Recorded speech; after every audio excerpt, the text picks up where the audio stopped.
Buenas noches a todos y a todas. Vamos a dar comienzo al acto. El 12 de marzo de 1986, el pueblo canario dijo no a la OTAN. Le ganamos una batalla a ese imperialismo internacional. Y qué menos que hacer este pequeño acto, recordando y festejando esa batalla ganada a ese imperialismo. El pasado lunes se cumplió el 32 aniversario del no a la OTAN en Canarias, en referencia al referéndum celebrado el 12 de marzo de 1986 sobre la salida del Estado español de la OTAN. El 12 de marzo de 1986, el gobierno del PSOE, traicionando su promesa electoral de salida de la alianza militar imperialista, celebró un referéndum para confirmar la entrada del Estado español en la Organización del Tratado del Atlántico Norte, OTAN, a pesar de la brutal campaña mediática a favor del sí y de la manipulación que vinculaba a la pertenencia a la OTAN como condición imperativa para poder ingresar en la Unión Europea, entonces Comunidad Económica Europea. En Canarias se impuso el no, así como en Cataluña y el País Vasco, incluida Navarra. El no venció en el archipiélago con el 51,13%, 280.639 votos. La unidad de acción de toda la izquierda propició en gran parte esa victoria popular sin precedentes. El Estado español había entrado formalmente en la OTAN en 1981, en una época llena de presiones militares. Entonces, la división contó con el apoyo de la derecha española y también de las fuerzas políticas de la derecha canaria. Pero el PSOE recibía una constante presión desde la izquierda para cumplir su promesa electoral. Finalmente, el gobierno de Felipe González se decidió a convocar un referéndum sobre la permanencia de la OTAN, pero cambiando de opinión y apostando por mantenerse en la maquinaria bélica dirigida por los Estados Unidos. El resultado del referéndum fue favorable al sí a nivel del Estado español. Para ello, el gobierno español había hecho algunas modificaciones. La papeleta hablaba de continuar en la OTAN, sin incorporarse a su estructura militar integrada, prohibiendo las armas nucleares en territorios hispanos y comprometiéndose a reducir la presencia militar de Estados Unidos. Estas condiciones se mostraron falsas inmediatamente. En Canarias, la base naval de Las Palmas y la base aérea de Gano pasaron a ser bases de la OTAN en nuestro territorio, que se convirtió inmediatamente en el escenario de maniobras militares de la alianza militar imperialista. El Estado español se integró plenamente en la estructura militar atlántica, sirviendo de plataforma de agresión a otros estados y pueblos del mundo. Además, no se redujo la presencia de Estados Unidos en el territorio del Estado y el gobierno español se ha negado siempre a facilitar datos sobre la presencia de armamento nuclear norteamericano en territorio español o de paso por los puertos de Canarias. Hoy, el acto que celebramos, aprovechando la fecha de este aniversario de lucha, nos centramos en nuestra tierra, en nuestra lucha por la soberanía política, con el lema Soberanía y Estatuto Internacional de Neutralidad, así como de especial atención a lo que está sucediendo con la delimitación de nuestras aguas territoriales, nuestro mar territorial, nuestra zona contigua y nuestra zona económica exclusiva. Nuestro archipiélago, integrado por las 7 islas del Hierro, Fuerteventura, Gran Canaria, La Gomera, Lanzarote, La Palma y Tenerife, así como las islas de Venanza, La Graciosa, Lobo y Montaña Clara, Roque del Este y Roque del Oeste, agregadas administrativamente a Lanzarote, salvo la de Lobo, que no está en Fuerteventura. Incluidas las aguas que las conectan, es en sí mismo una entidad geográfica, económica y política, que históricamente ha sido considerada como tal, es decir, que cumple desde el punto de vista del concepto de mar territorial previsto en la Convención Internacional del Mar. Lo citado para la consideración de un estado archipelágico, definición que se indica en el artículo 46b de dicha convención. Obviamente, esta definición encaja con lo que es Canarias, y tras 20 años de la ratificación por parte del Estado español de esta convención resulta vital para el desarrollo humano y económico del archipiélago, este reconocimiento en el marco jurídico que la afecta. Por otra parte, Canarias debe ser un territorio de paz y para ello tenemos que luchar para la consecución de un Estatuto Internacional de Neutralidad. El archipiélago canario necesita ya Estatuto Internacional de Neutralidad para que no se utilice su espacio terrestre, marítimo o aéreo para ningún tipo de uso o maniobra militar, debiéndose definir a Canarias como zona de exclusión militar, fuerza del brazo armado y militarizado del sistema neoliberal que es la OTAN. Un estatuto con reconocimiento internacional que convierta el archipiélago en plataforma de paz y no de logística de los señores de la guerra, en un espacio de encuentro entre los pueblos donde se apoye la solidaridad y la resolución no violencia de los conflictos. Muchas gracias.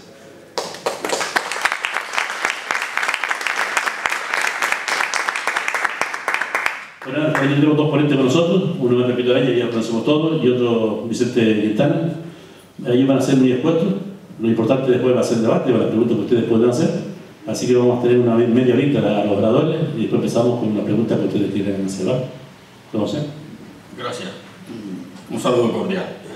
En la línea que ya planteaba Antonio Guy Ordóñez en la presentación de la delimitación de las aguas territoriales de Canarias, es un tema que en estos meses, incluso a partir de enero del 2018, pues está mucho más candente, porque han salido noticias en los medios de comunicación de que el Estado español reclama ante la Organización de las Naciones Unidas la soberanía de 296.500 kilómetros cuadrados en el Atlántico, que sería la zona oeste de Canarias, y que Portugal también quería reivindicar parte de esa zona ubicada al oeste de las islas, y que también habían encontrado el mineral telurio en las Abuelas Canarias, que son unos montículos, y que la pretensión, en este caso de Marruecos, era ampliar su plataforma continental, y que chocaba precisamente justo con lo que ha hecho el Estado español de reivindicar eso como del Estado español, la ampliación del mar territorial y aplicando de una forma irrisoria, diría yo, la cuestión del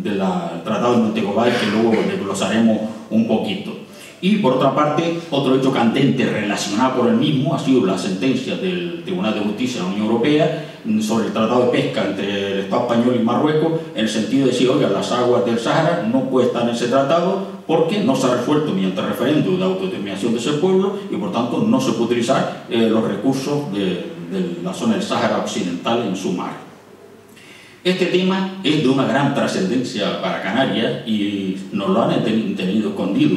Nosotros como organización política, digamos que este tema empezamos de verdad a trabajarlo en el año 1999. Un compañero nuestro que se llama Paco Hernández Ruano, que era un especialista en esta materia, nos empezó a indagar, a buscar legislación y empezamos a entender mucho más de los intrínculos. Y ahora nuestra organización política presentó a través de los pueblos de Sidney, una coalición electoral que está en las elecciones de la Unión Europea y está en el Parlamento Europeo, hemos hecho un dossier sobre esta materia para que se presentara, ya se ha registrado en el Parlamento Europeo, y si era posible que el Comité de Peticiones nos admitiera ir a la Unión Europea para explicar este tema de Canarias, porque de aquí nos sale y luego veremos cuál es la actitud, la postura que ha hecho sobre este tema el gobierno de Canarias, que no ha sido nada en absoluto.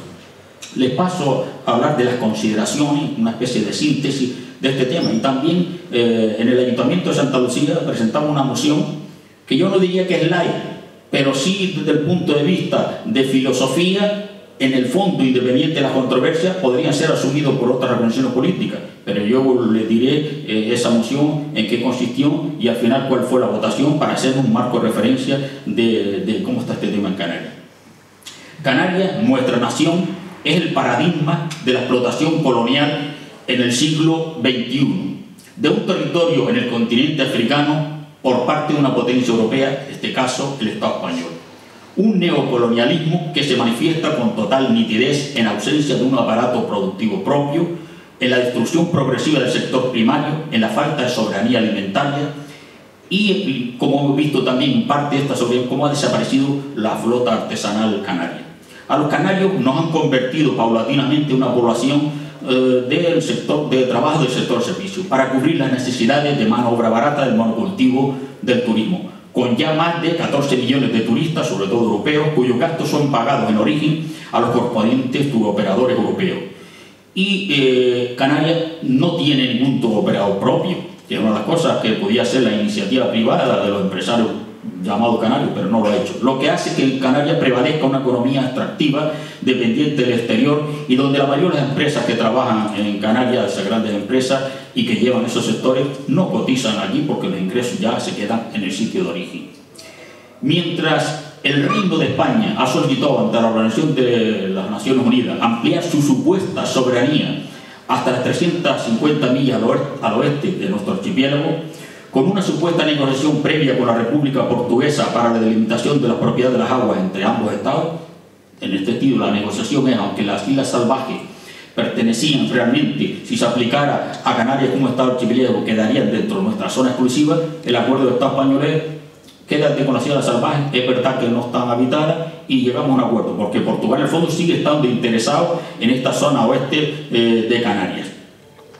Y el gobierno de Marruecos, ante esta actitud del Estado español de haber presentado ya la documentación ante las Naciones Unidas, pues propone presentar también a la Comisión de Límite de la Plataforma Continental de la ONU la ampliación de su plataforma continental, más allá de las 200 millas que establece la Convención de Jamaica de 1982, mediante la aprobación previa de un proyecto de ley y un decreto.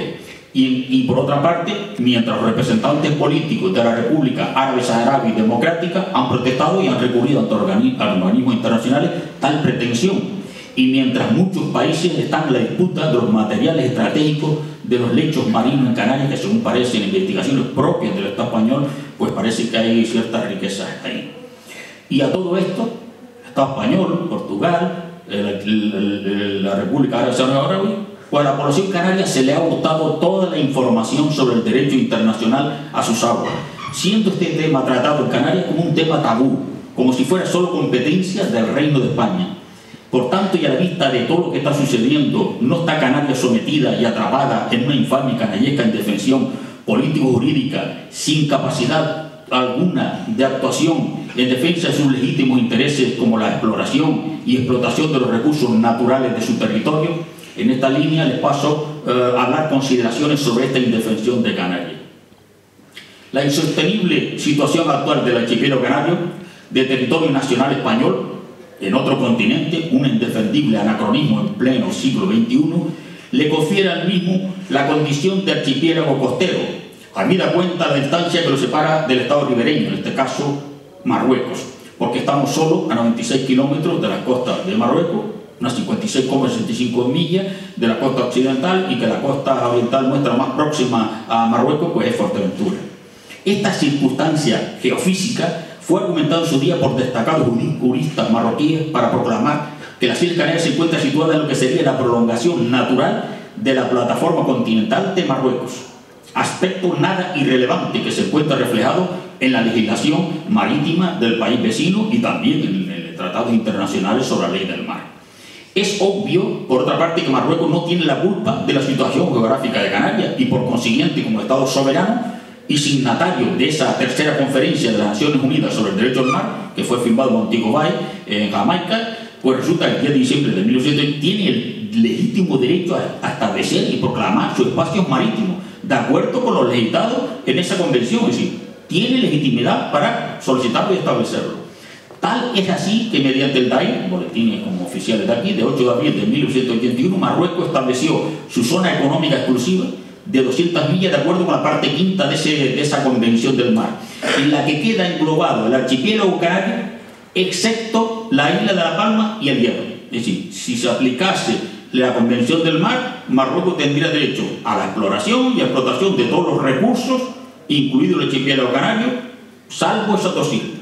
Pero ahora, también si esa zona exclusiva se ampliara a las 150 millas, que es lo que se está haciendo casi a nivel mundial, ya se quedarían todas las aguas de Canarias dentro de la plataforma continental, su mar territorial, su zona contigua de Marruecos. Eso es lo que dice la ley del mar. Y también porque Marruecos sabe perfectamente que no tiene enfrente por lo esto ningún Estado que se le pueda oponer a tal ampliación. El Estado español, que sigue manteniendo el criterio obsoleto de soberanía política, contrario y opuesto al principio emergente de localización geográfica consagrado en el derecho internacional contemporáneo, para apuntalar su precaria soberanía sobre Canarias, conseguida mediante un cruento proceso de conquista y evangelización por las armas, solo le reconoce a nivel internacional las 12 millas que tenemos a cada una de las islas, siendo el resto espacios marítimos que se consideran aguas internacionales con libertad de navegación, lo que se llama el paso inocente aplicado a los estrechos. Por tal motivo, el Estado español no puede argumentar bajo ningún concepto la tan socorrida y manida españolidad de Canarias para ampliar su zona económica exclusiva más allá del límite exterior que le permite sus propios espacios marítimos continentales e insulares de Baleares, que no de Canarias, y mucho menos ampliar al oeste de Canarias su exigua plataforma continental como pretende hacer, al aprovechar en 2015 su condición de miembro no permanente del Consejo de Seguridad de las Naciones Unidas, presentando una inconsistente documentación en tal sentido. Y además no puede trazar de forma unilateral ninguna supuesta mediana entre Canarias y Marruecos, que este país ha reiterado constantemente. Parece que el Reino de España sigue instalado en 1493, cuando se repartía con Portugal la mar Océana más allá del Estrecho de Gibraltar. La única forma legal de establecer el trazado de la mediana entre las aguas adyacentes entre Canarias y Marruecos, con el derecho internacional en la mano, es exclusivamente de un Estado archipelágico canario, libre y soberano. Si nosotros Canarias fuéramos un Estado libre y soberano, se podía establecer la mediana con Marruecos y establecer nuestra zona, mar contigua, la placa continental, si tendríamos nuestras 200 o 350 millas. Y prácticamente lo que está solicitando el Estado español sería propio de Canarias. O bien, también estableció la Nación Unida tener Canarias una plena autonomía interna, que no es el Estatuto de Autonomía de Canarias. La plena autonomía interna, que no está totalmente definido por la ONU, prácticamente lo que quiere decir es, tiene que ser un pueblo que quiere su libre determinación y que tiene que ya tener prerrogativas tan importantes como relaciones exteriores y competencias como esta en esta materia que estamos hablando del mar, y que todo tiene que estar sujeto al derecho internacional. Esta y no otra será la única forma de salirnos de la zona económica y exclusiva marroquí. Desde el punto de vista legal y con la ley internacional del mar, esta es la única forma, o bien ser un Estado archipelágico, o bien tener una plena autonomía que la puede reconocer el Estado español y remitirla a los organismos internacionales. Y si no, ahí está el Tribunal Internacional de Justicia de la Unión Europea para el arreglo de las controversias, tal como se contempla en la Convención de Jamaica, donde se aprobó la Ley Internacional del Mar.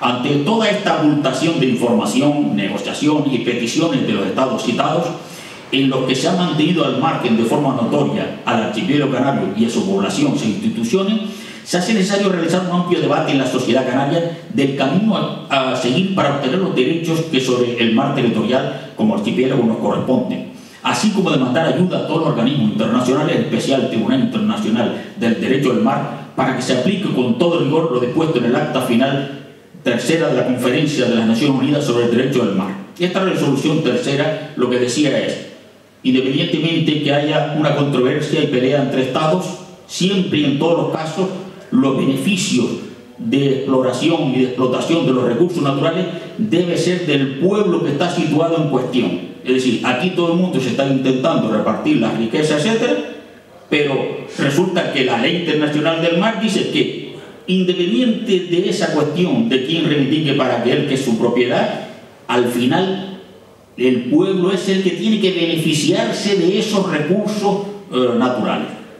Asimismo, en esa resolución, que es un acta final de Montego Bay, también decía que se le pedía expresamente al secretario general de las Naciones Unidas, que señale en la presente resolución la atención de todos los miembros de las Naciones Unidas y de los demás participantes de la conferencia, así como los órganos principales de las Naciones Unidas, y le solicite que cumplen lo dispuesto en ese acta final. Cuestión que es evidente que no sucede con respecto al archipiélago canario, en el que no ha habido refrendo del pueblo canario a ninguna decisión que le afecta, tal como sucedió ya con la integración de Canarias en la Unión Europea como territorio ultramar, un departamento ultramar como son las colonias francesas, que hoy de forma subrepticia lo llaman región ultraperiférica, sin haberse estudiado otra forma de integración o relación establecida por el Tratado de la Unión. Vuelvo al principio de cuando hice la introducción de la intervención, que les decía que habíamos hecho un dossier, que lo habíamos presentado a la Unión Europea, y el compañero Antonio Ordóñez presentó en el Ayuntamiento una moción, síntesis de ese dossier, en el que decía, la moción no hablaba de solicitar la independencia de Canarias, no hablaba de la construcción de un Estado soberano, no decía en los acuerdos que queríamos una plena autonomía, no. En el preámbulo sí, pero donde están los acuerdos, no. Y en los acuerdos lo único que se decía es que se solicitara por parte del Ayuntamiento de Andalucía, en este caso todas las administraciones públicas, el Gobierno canario, que primero se preocupara de obtener toda la información de los distintos estados, etc. Dos, que pidiera que se cumpliera lo que dice la resolución tercera del acta final, que es, oigan, de todos los casos, mientras no haya esto ni lo otro, los beneficios tienen que ser para la población canaria. Lo único que se solicitaba eso. Y encima lo que se solicitaba era simplemente la resolución tercera, es decir, cortar y pegar lo que dice la resolución tercera, que son dos apartados, que solamente el punto 1 para ser más ágil.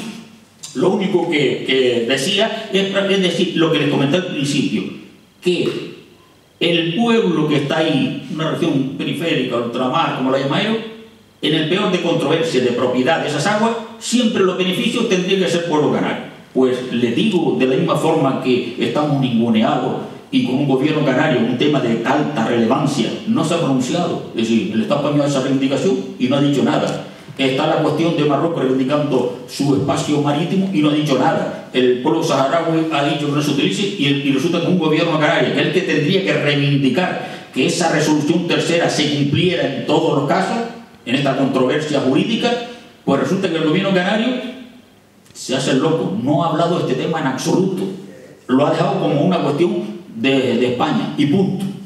Simplemente que España luche por nosotros y tal, y que a ver si lo consiga, pero no ha hablado nunca en esta materia, en esta controversia jurídica internacional, no ha intervenido nada. Y les decía que de la misma forma que nosotros como habitantes hemos estado ninguneados, que no hemos tenido esta información, que no hemos accedido, no hemos visto, que nos han dicho, hay un tratado internacional que habla de esto precisamente, de la misma forma que el gobierno canario no informa a la población, no hay debates de rigor sobre este tema, pues resulta que el Ayuntamiento de Santa Lucía, que nosotros pensamos como un acuerdo solamente decir, oiga, lo que dice la ley que se cumpla, no decimos otras cosas. Es lo mismo que ahora que se está hablando de la reforma, que luego tocará Vicente un poco, la reforma del Estatuto de Autonomía Canaria, se podría recoger tranquilamente eso, que ya está una ley. Y dice, oye, que nosotros tenemos que ser los beneficiarios de nuestro mar. Pues resulta que la votación fue un voto a la propuesta de Antonio Ordóñez y 20 votos en contra.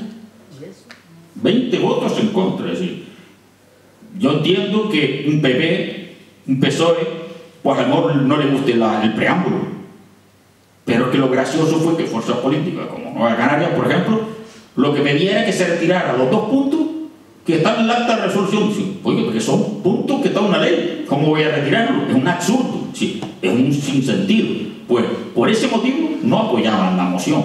Por eso digo que es un tema que tenemos que hacer que impregne en la sociedad canaria, en los colectivos profesionales, en la enseñanza. Es decir, se trata que es nuestro mar territorial, como el de cualquier otro pueblo. O sea, hay islas, como una isla que se llama San Bartolomé, que está cerca de Estados Unidos, que estaba dentro de la Unión Europea, se pasó de una forma de estar introducida de la clásica de colonia, en ultramar, quiso pasarse a otra forma de integración europea, precisamente para poder tener todos estos derechos y poder establecer estas circunferencias de los 200 o 250 o 300 con la zona económica exclusiva, para poder tener sus recursos.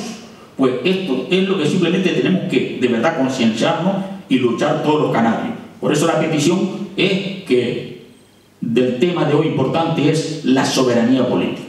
Mientras en Canarias no tengamos soberanía política para decir este tipo de reivindicaciones con todo rigor, pues mal vamos. Entonces en esa línea era este tema que era gran candente para hoy, lo que decía Antonio con respecto a lo que pasó el 12 de marzo de 1986 con respecto a que Canarias en su momento sí dijo no y queremos desmilitarizarnos y queremos ser un pueblo de paz. Gracias.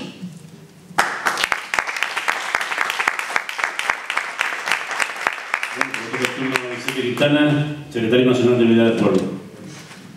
Buenas noches.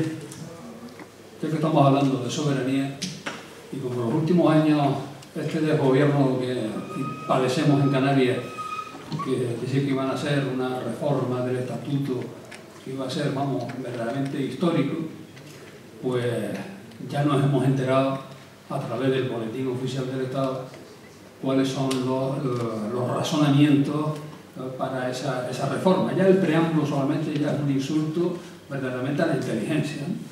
Lo que vale un par de párrafos nada más y ya vemos cuál puede ser el calado de esa reforma, de ese estatuto de autonomía, con muchas entre comillas, ¿no? Ellos dicen, ese preámbulo dice, como consecuencia de su incorporación a la corona de Castilla,